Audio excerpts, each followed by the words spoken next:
Uy, parang hindi ka makakailag dito. Marami ditong mga salita na parang shuk, shuk, shuk, shuk, shuk. Yan, no? Ako rin po kasi yung sound effects dito. Meron pa bang iba? Dire-diretso ang communication nito, no? Sunod-sunod, no? Na parang kayo to, na hindi kayo makakaiwas, no? Parang kahit mag-ala-matrix kayo dyan, no? At mag-bending kayo, hindi kayo makakaiwas dito, no? So, yan, di ba? Sino ba yung magpapaulan sa'yo rito ng mga messages, no? I do pick up na it could possibly be parehas pa na social media, text messages, and in person, no? Sunod-sunod, consistent, no? Hindi ka makakailag, di tatamaan ka talaga diyang malasisibat, no? Na mga mensahe na yan, no? Alamin natin sino ba yan, no? Na nagpapaulan sa inyo rito ng mensahe. Okay? At anong klaseng mensahe ba yung pinauulan niya rito, no? At kung ano man yung papaulanin niya na yan, posibleng may kinalaman yan sa emotions and feelings niya, no? Pero for some reason, this is you. With the Five of Wands energy, na parang kayo to na, parang nakikita ko kayo dito magiging a little bit panic, no? Nakikita ko kayo dito na parang medyo, ano kayo, no? Parang magugulumihanan. Ano ba nangyayari rito? Parang hindi mo alam yung gagawin mo. No? It's like an inner battle right here, no? Because of this wands. Wands are representations of emotions, feelings, and even passion coming from this person here. So yung communication has something to do with feelings and emotions. Let's find out what is this all about and who is this person here. Diba? So let us see. Sino ba tong labis-labis na magpapapansin at magdudulot ng kaba sa inyo? Dahil chismosa tayo rito, tara, sabay-sabay nating alamin.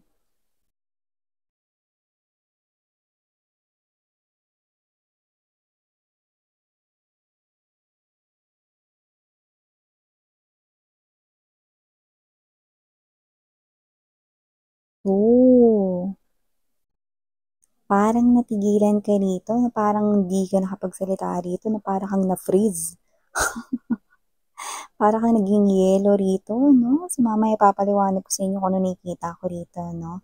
Yan. So, we've got here someone here that made you feel like that, no? Parang na-stun. Kumbaga sa Mobile Legends, mga babes, no? Pag na-stun kayo, hindi kayo makakagalaw, no? Doon lang kayo, para kayong nanigas doon. But this is not a love spell or this is not a magic spell right here, no?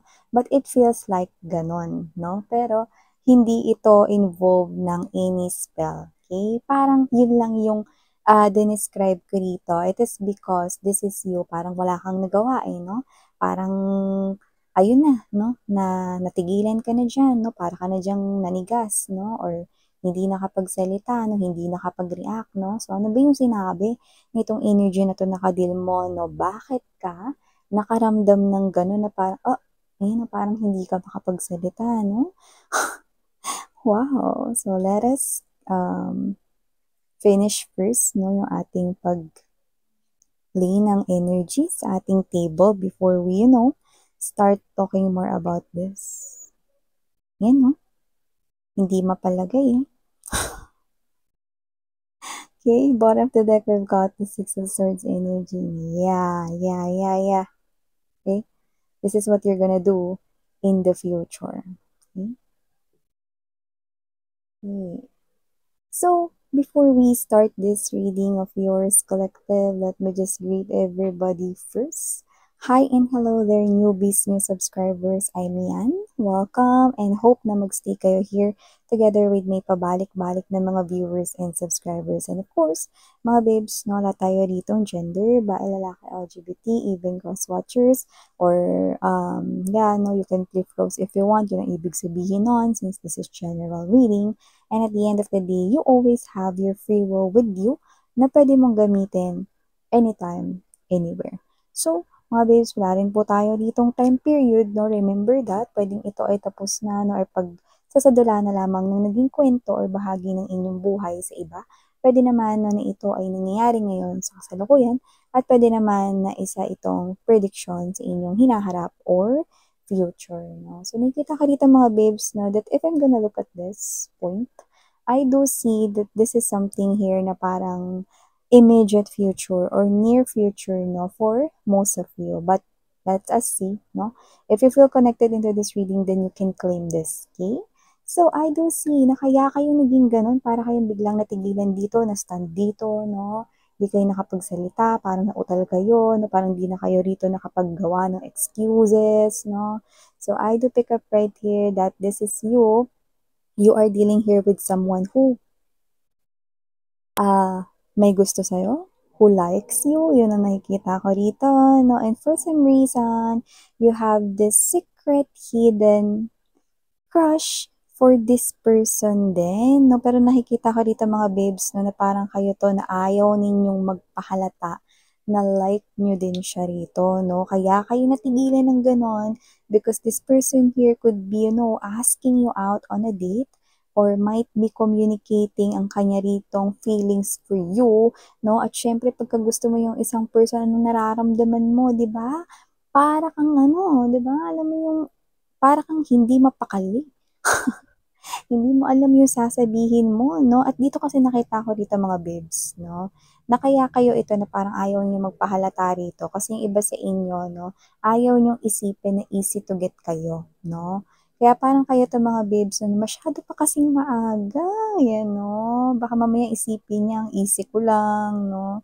Or ganyan, no? Pero I think you probably like this person here, okay? Kumbaga parang crush mo na rin kasi siya, hindi ka lang nagpapahalata. Yan. So, I do see that with the Knight of Wands energy, no, and there's that Three of Cups right in there, and there's that Six of Coins. Nakita ko dito na parang, alam mo kasi strategy to no, minsan no, ng mga taong gustong iparating na gusto nila ang isang person, no, yung paspasan, dire-diretso yung pagsasalita, no, tapos parang, alam mo, mayroon ako nakita magandang lugar maganda yun, alam ko favorite mo, hindi ba gusto mo yung mga parang may mga bulubunduki, mga nature vibe, example lang to mga babes, no, pwede tandalin doon, wala sa ngayong weekends, yan, no? Dire-diretso yung pagkasalita niya rito. Ikaw naman, mga babes, no? Parang ikaw to na may mental block kasi una, crush mo siya. Pangalawa, no? Parang kayo ito na parang yung sinasabi niya, hindi niyo masyadong nadadigest, no? Kasi parang kayo ito na una sa lahat, no? Natitigilan na kayo kasi yung kumakausap sa inyo, crush niyo, no? Kaya parang hindi na kayo nakapagsalita dito. Kaya parang ang ending, sinasabi niya rito na, oh, I will take that as a yes, ha? Pumayag ka na. Sige, see you on Sunday. Puntahan kita, ganyan, no? Or sige, see you on this weekend, Puntahan kita, sunduin kita, no? Yan, I'll be there, no? 9 a.m., blah, blah, blah. Dire-diretso siya magsalita. Strategy kasi yun. Para hindi ka makapagsalita na makapagpayag ka na. Kaya yung iba, di ba? Parang nagugulat, no? Napapasabi ng, oo, o sige, no? Parang hindi mo na masyadong na-digest. Plus, may gusto ka sa kanya, no? Kaya parang ikaw to na, posibleng yung silence mo o yung nasagot mo rito is, o sige, parang gano'n, no? Pero hindi mo naintindihan kung ano talaga yung sinabi niya, no? Parang ikaw to, no, napag-alis niya, no, naisip mo, nag-guess ako, date yun. Yun na parang, ikaw yun na parang, date yun. Parang hindi mo alam kung ano yung mararamdaman mo, no? Tatatalon ka ba sa tuwa? Or iisipin mo ba, teka lang, inaya niya ba ako mag-date? Parang gano'n. Teka lang, ano ba nangyayari yan? Ganun na ganun yung energy mo dito with this Nine of Swords energy. And there's this Four of Swords, no? Parang ano nangyari? Parang hindi ko naintindihan kung ano yung sinabi niya. Yan, diba? So, nakita ka dito mga babes, no? Na parang, nakita ko na gawain mo rin naman to noon. Pero, hindi sa love life area. Possible na sa mama mo, sa kapatid mo, sa friend mo, pag may gusto kang hingi na pabor, no?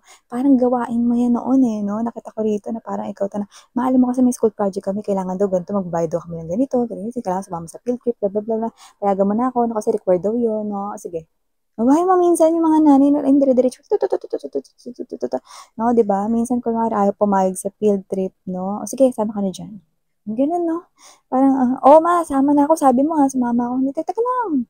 Di pa nga sinasabi ko magkano yung bayad yun Mga ganyan, no? So, parang, hindi, sabi mo, sama, record 2 months ka gumawa ng project ko. Ganun-ganun ka dati, no? O kaya sa kapatid mo, no, minsan, binablockmail mo. Sige, bibilin kita ng paborito mong laruan. Ano kaya yung paborito mong ice cream? Ano yung favorite mong milk tea? O, sige. Basta, bilhin mo lang 'to ngayon sa tindahan, go na, go na, go na, go na, 'no? Sige, sige, sige, sabi mo yun ate, or sabi mo yun kuya, 'yan 'no? May gano'n 'no, gawain mo 'yan dati pero never mo 'yang na-try sa love area. Pero na-try mo 'yan sa mama mo, sa family mo, sa kapatid mo, puwedeng sa kaibigan mo, "Sige na, ikaw na pumunta do'n, alam mo naman na ganito, sige, ganito 'no. Ako na yung gagawa nung pabor na sinasabi mo na tinanggihan ko dati, o sige payag na ako, ano basta gawin mo lang 'to." Yan, gano'n ka 'no. Kaya parang ito na parang anong pakiramdam na ikaw na ngayon yung nasa sitwasyon na ganyan, pero you've never tried that 'no, in a love situation. This love situation is different 'no, from what you've tried before 'no, in dealing with other situations with a friend, with your mom, with your dad, parents, with anyone close to you, 'no. Pero sa love, never mo pang na-try 'yan 'no. So, anong pakiramdam na ikaw yung nabiktima ng ganitong gawain mo rin 'no, before 'no. Pero wala namang masama dito, you're just going out on a date with someone you like, but this is you 'no, ayaw mo rito na maging obvious, baka bigla na lang kasi rito mga babes na parang parang malabas mo yung nararamdaman mo, ayaw mo nga magpahalata kasi feeling mong aga-aga pa para mag-start rito ng something na romantic, na pag-bloom 'no. Pero ikaw 'to na mag-iisip ka dito, nakikita kita dito na mananahimik ka 'no, not necessarily na hindi ka makakapag-usap sa kanya 'no. Pero with this Four of Coins energy, Four of Swords right in here, and there's this Two of Swords, nakikita kita dito mga babes 'no, na ikaw ito 'no, na pupunta ka dun 'no, makikipagkita ka sa kanya or kung ano man yung naging pabor niya rito, hiningi niya rito na sinasabi niya rito na, "I will take that as a yes" daw 'no, kahit na parang yung sagot mo ay biglaan or posibleng silent yung nasagot mo, hindi ka nakapag-react 'no, pero yun ay desisyon siya na pumayag ka na. At saka hindi ka rin naman nag-react dito kasi nga ayaw mo naman tumanggi, you know, ayaw mong tumanggi. It is because you like this person here at ayaw mo rin naman na isipin niya rito na kahit ayaw mo magpahalata na may gusto ka sa kanya, 'no, ayaw mo naman na isipin niya na hindi mo siya gusto. So this is you, tutuloy mo pa rin 'to. If it is a date right here 'no, weekends man 'yan or any day 'no, or kung susunduin ka niya rito or whatever it is 'no, this person here, strategy niya 'yun, okey? Para makasama ka niya. Gusto ka niya, eh, 'no? This person here is someone na mabilis pumikap, so I think nararamdaman niya rin na gusto mo siya, eh, lalo na hindi ka tatanggi dito, okey? So nakita ko dito mga babes 'no, na ikaw lang naman 'to na posibleng walang kolorito 'no, na nararamdaman niya rin na like mo siya, okey? Alam mo na, lalo na kung yan ay isang guy or masculine energy, nakikita ko rito na yang mga yan, mga lalaki na yan, malalakas ang pakiramdam niyan. Kapagka gusto sila ng isang girl 'no, ramdam nila yon 'no, kaya pinupurso nila. And dahil dito, hindi ka naman tumanggi at hindi ka rin naman nag-chat sa kanya or nag-message na, "Ay, hindi pala ako puwede niyan," mga gano'n 'no, or walang pagtanggi dito 'no. Alam na alam niya 'yun 'no, ramdam na ramdam niya 'yun 'no. So, alam mo na 'no, medyo yung mga ganiyang energy 'no, eh, siyempre, 'yan yung klase ng energy niyo na happy siya 'no, na ganyan yung reaction mo. So, nakita ko dito na ayaw mo dito magpahalata na gusto mo rin siya, okey, kasi feeling mo parang it's so early, it's so aga 'no. Parang ikaw 'to na alalay ka 'no, 'yan 'no, parang pinoprotektahan mo rito na 'wag masyadong maging obvious yung feelings mo 'no. So, nakikita kita dito na parang, medyo ano ka, tawag nito, medyo nag-iingat ka 'no, sa mga ikikilos mo rito 'no. So, hindi naman kita nakikita ditong mangsusungkab or manununggab sa kanya rito 'no, pero dito nakikita ko 'no, na posibleng dito sa date na 'to 'no, is mahawakan niya rito yung kamay mo or, mapadikit siya sa'yo rito 'no. Pero alam mo yung mga babes na nakita ko rito 'no, hindi ko alam 'no, necessary bang hindi huminga? Kasi nakikita ko dito na posibleng pigilin mo yung paghinga mo kung sakali man na mahawakan niya yung kamay mo or mapalapit siya sa'yo rito dahil sa hindi inaasahang sitwasyon 'no. Posibleng naitulak siya kasi ang daming tao or posible rin naman na natalisod siya tapos nasagi ka niya 'no. Parang ikaw 'to na parang pipigilin mo yung paghinga mo. For some reason, nakikita kitang gano'n. Parang hindi ka hihinga, no, dahil nahawakan niya yung kamay mo, no? And then this is you, you feel so electrified. Ano ba yun? Spark ba yun, 'di ba? Pero ganun talaga yung klase ng energy kapag you are so excited, 'di ba? Tsaka pagka ang kaharap mo yung taong gusto mo, 'di ba? Kahit hindi yun necessary, parang pipigilin mo yung paghinga mo, 'di ba? Parang di ka makakahinga, 'di ba? Kasi nga you feel so excited, no, ito pala yung feeling ng ganito, no, ganito pala yung feeling 'pag nahawakan ko yung kamay niya, paano 'pag nahawakan ko pa 'to everyday, paano kung holding hands kami everyday and so on and so forth right here, or kung gaano siya ka-close sa face ko, no, masyadong hindi ka nakahinga rito, no, kaya after nun, no, after ng pagtanggal ninyo ng inyong hands, no, or after niya na parang dumistansya yung face niya masyadong malapit sa'yo, parang dun ka lang, yan, no, parang dun ka lang nakahinga na parang may naramdaman ko, ang init na parang gusto mong ipaypay yung kamay mo, no, sa iyong mukha. So whatever the case may be, kasama yan mga babes, no, sa tinatawag nating mga sintomas kapag ikaw ay in love, no? So, nakita ko dito mga babes, no, na kung sino man tong energy na to, no, this person here, no, alam mo kasi ikaw, pagdating kasi sa facial expression mo, no, basang-basa ka rin niya rito, eh, no. Kaya alam mo, yung mga kinikilos mo, no, malabo talagang hindi niya malaman, kahit nag-iingat ka na rito sa mga kinikilos mo, malabong hindi niya rito malaman at maramdaman na may gusto ka rin sa kanya. Pero okay lang yun, kasi hindi naman siya magte-take advantage sa'yo, eh. You know? And that what make this person here na masabi ko na siya ay someone here na hindi ka bibigyan ng pressure at all. This person here will still give you time to think about the situation, not rushing into anything kasi ikaw na nga rin nagsabi, ayaw mo rin ng mabilis, no, or parang masyado pang maaga. And this person knows that, no. This person here finds you cute, no, and this cute individual na who happens na ikaw yon, no, gusto niya, no, na ikaw yung maging center, no, ng kanya rito na attention, no, na iha-handle ko tong cute individual na to with lots of care and love. At isa na dun yung hindi ko pag-pressure or hindi ko pag-take advantage kahit ramdam kong gusto niya din ako.